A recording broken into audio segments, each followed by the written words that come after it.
What is that, Racy? Was that you What? scroll? Yes, I'm scrolling. I thought a dog was like thumping his foot under your desk. No, my dogs are not in here. See, this is why I say not to record until I'm ready. No, but it'll be like good bloopers. We'll just cut that out.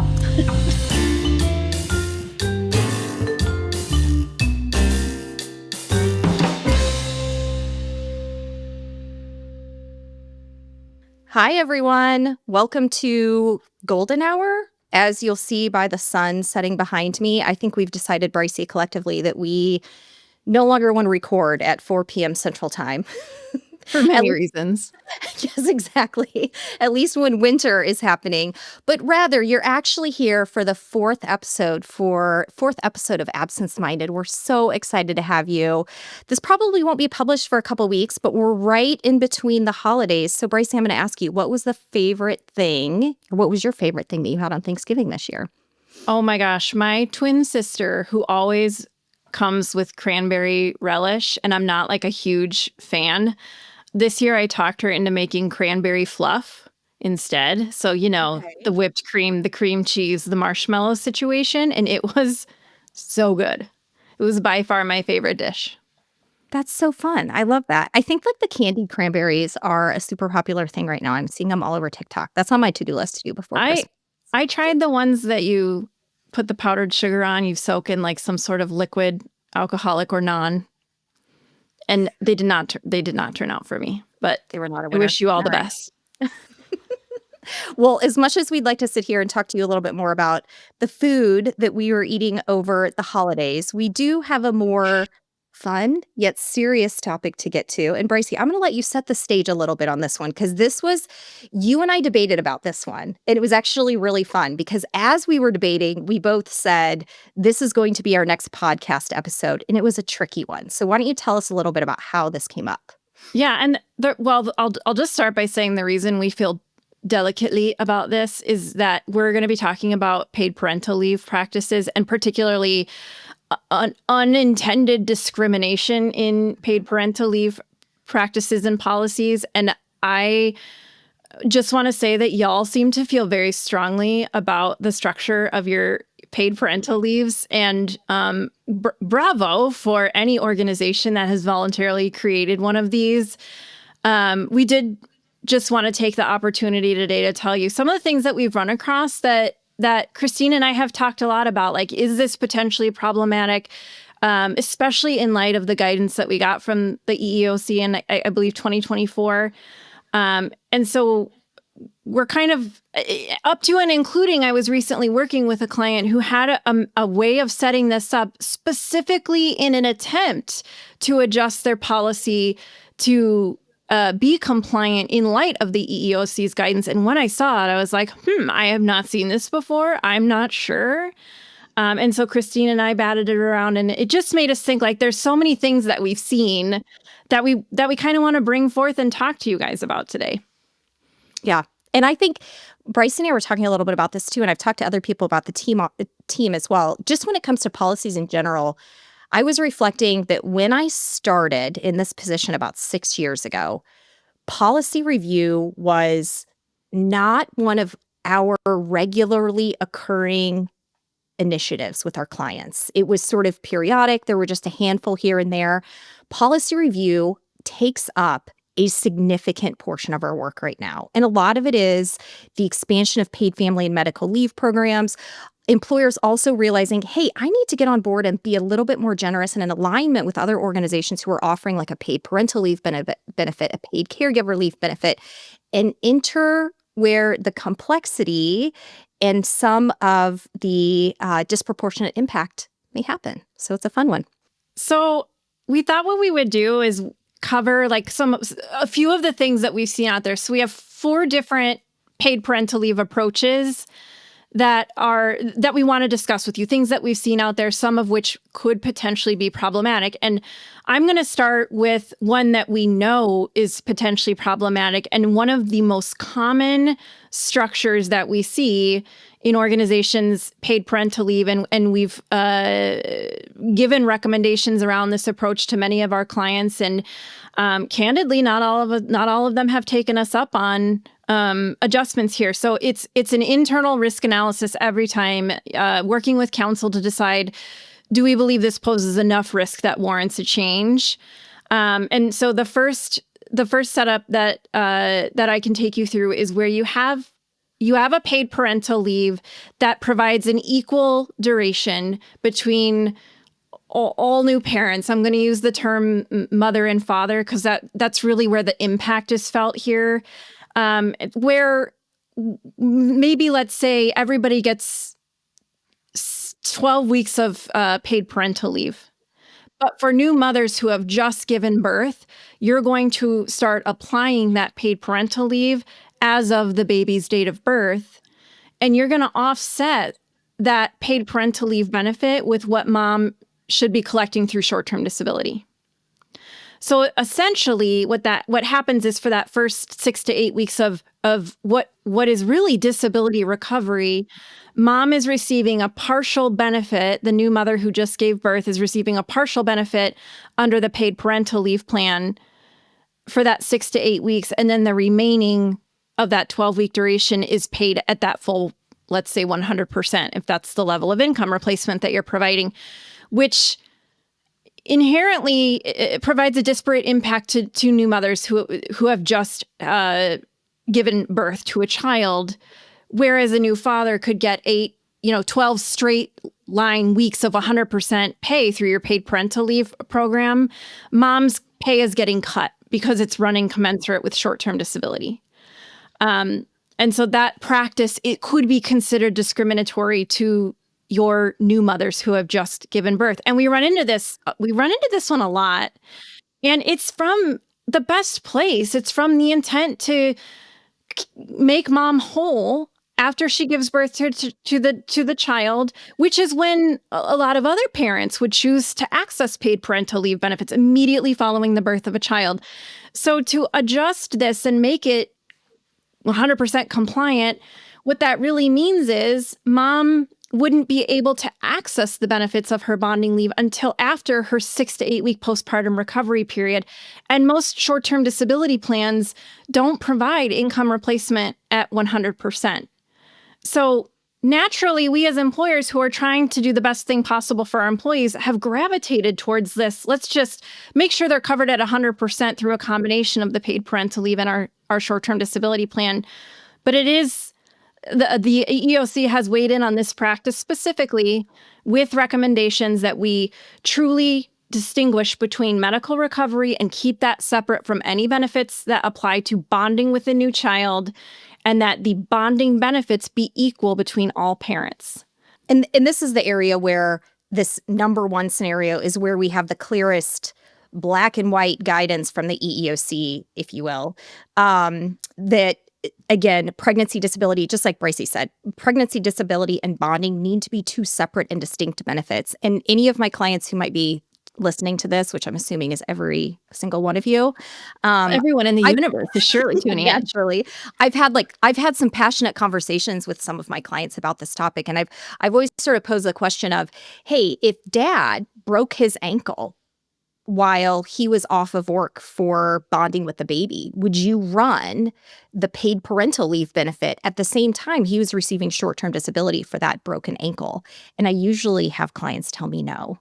And so that tells me in and of itself that it's that there's that disproportionate impact between birth parent and non-birth parent. So an approach that I like for some that feels like a compromise here is where, and this is number 2, where we have a separate and distinct, let's say 12 weeks, again, of paid parental leave that applies truly during the bonding portion of the leave, does not run with a period tied to medical recovery from pregnancy and childbirth, but where you might give moms, birth parents the option.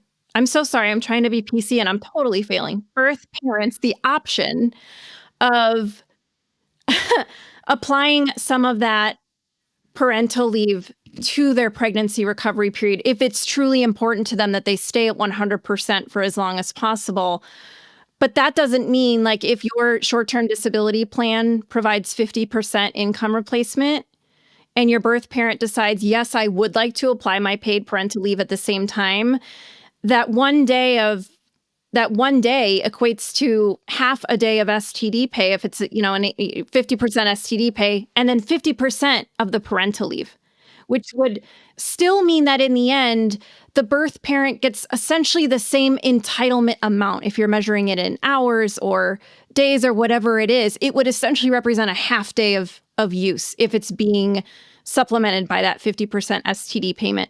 And it would be really important in this scenario that mom had the option, that you're not presuming the birth parent, again, the birth parent would want to do this, that we're truly offering a choice there. And many of us know that if we've got any kind of automation built into our leave administration process, anywhere you're offering choice is going to gum up your process. So where this nice compromise doesn't really work out well is if you have any kind of, automation built into your leave administration, especially if you're working with an outsourced leave administrator or a leave software where we have very firm policy rules that have to be built. So to tell a machine, it's either going to be this or this, and we'll let you know, like, it does not work well in an automated environment. And so that's the issue that you're going to run into if you've taken an approach of automation in your process. But from a compliance perspective, we think it's okay. We can be comfortable with it. And I have a couple clients who are doing that, and I think you do too, Brycey. I think we have some clients where we felt like, okay, we feel a little bit better about this one, obviously, as opposed to the first one. So, yeah, and all of the customers that I have that do it are managing leaves in-house, and without a software or a third-party administrator being involved. Yeah. So the last couple options, and again, I'm not sure why I signed up to do these two, really. The two most complicated ones. Christine got the hard ones. I know, right? And I self-assign these, so this is 100% my fault. But these last couple options, I would say, are not quite as common, but they are plan designs that our clients have brought to us and wanted our insight on. So the third one that we have here is where we have pregnancy recovery carved out of a short-term disability plan. So pregnancy disability is not covered under short-term disability like we have other injury and illnesses.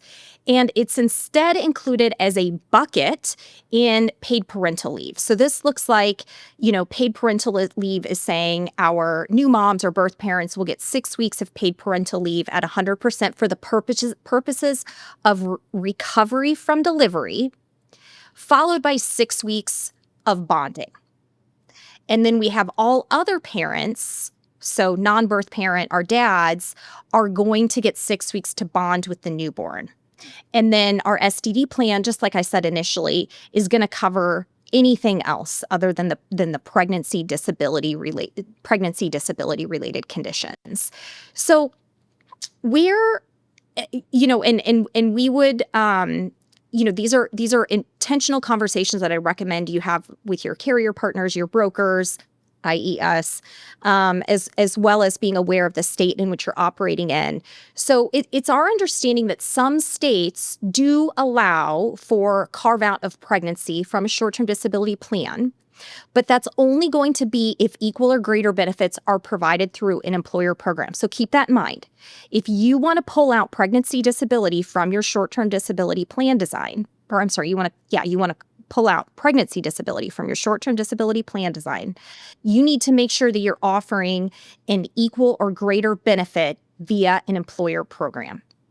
So that would make that, okay-ish, again, as long as you had an equitable benefit available. Where you would create a problem for yourself is if you carved out pregnancy disability, and let's say you paid pregnancy disability at 60%, but then all the other injury or illnesses under your short-term disability plan design would be 70%.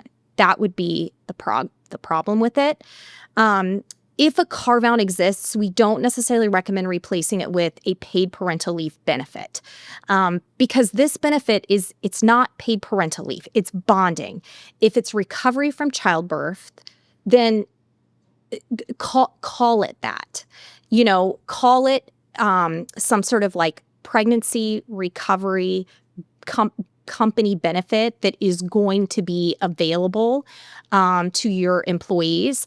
The other alternative option is going to be having like a paid parental leave, and sometimes I say PPL policies that incorporate both types of benefits in the same policy, but again, clearly distinguishing between the two, the reason for the benefit, and do not call it both paid parental leave. So that's another item, to just keep in mind if that's potentially your approach as well. Brycey, anything that you'd add to that consideration? That approach is probably going to be a little bit more challenging for those of us with fully insured short-term disability plans. Many disability insurance carriers will not allow that carve out in their fully insured plans. So that's another one where it's like it's not going to work for everyone. But if you're self-funded on the STD side, it's probably possible for you to do that. And then the other variation that we receive here is we've seen pregnancy recovery remain typically like in a self-funded, so again, not talking about fully insured, but a self-funded STD plan. But the amount of income replacement is higher for pregnancy disability as opposed to other types of injury or illness. And this is where Brycey and I had some of our debate, is where, I was kind of looking at it through the lens of, well, is this problematic because we're basically valuing one disability, i.e. pregnancy disability, greater than a broken ankle, for example. So again, this would look like your STD plan provides 60% income replacement for 13 weeks, except that new moms or birth parents will receive 100%. So the feedback that we got, and I think I should say too, beyond just some of the research that we did independently, we also engaged some counsel on this one because we were really struggling with how best to advise our clients. And the advisement that we got on this one is that really there is small risk of gender discrimination here. With this type of policy design, particularly with the administration, because reverse discrimination is really a priority only after like the Jones Day summary judgment, which is probably something that we can discuss on a podcast at a future date. But basically, since male employees only receive 60% of benefit and pregnant employees receive 100% benefit, there is the small risk for gender discrimination, but there's not an big concern since it's not straightforward gender discrimination, meaning whether a male or female break their ankle, for example, they're both going to get a 60% benefit. So we don't have that like straightforward gender. Yeah, it's more of a pregnant versus not pregnant issue. Yeah. So it's kind of distinguishing by the medical condition itself. But the argument could be made. It could. Which is why we don't feel like it's completely risk-free. And I think that, to tie in just another element here to this fourth one, so the Pregnancy Discrimination Act says that pregnancy must be treated at least as favorably as other temporary medical conditions, but it doesn't necessarily prohibit it from being treated better. So this is unique. This is not something that we commonly see, but wanted to at least call out the option and talk about some of the pluses and minuses of each approach as well. So that got us through the 4. Yeah. And if none of that made any sense, but it did give you a hankering to dust off your paid parental leave policy that you haven't looked at in a while, we thought we would close with just some kind of overarching tips and tricks on taking a look from a compliance lens of your paid parental leave program. Before I go through that, I do want to just thank, we relied heavily on advisement from Ella McCann when we draft our own policies. Ellen is with Littler. She has a fantastic white paper on this topic. She has draft policy language that we've pulled from. And this is kind of like a passionate area for her too. So just wanted to send that shout out and thank you.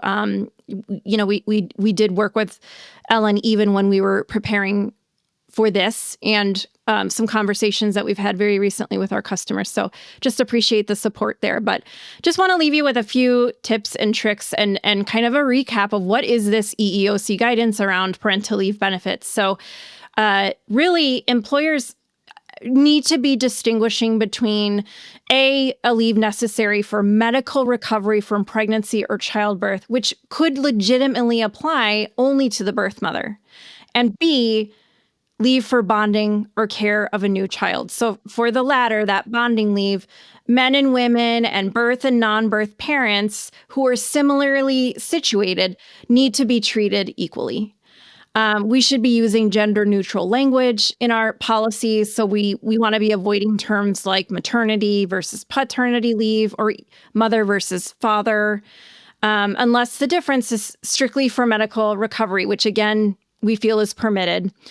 We want to be making sure that our eligibility conditions, our length of leave, our pay replacement levels, and return to work benefits are applied to similarly situated employees, regardless of gender or caregiver status.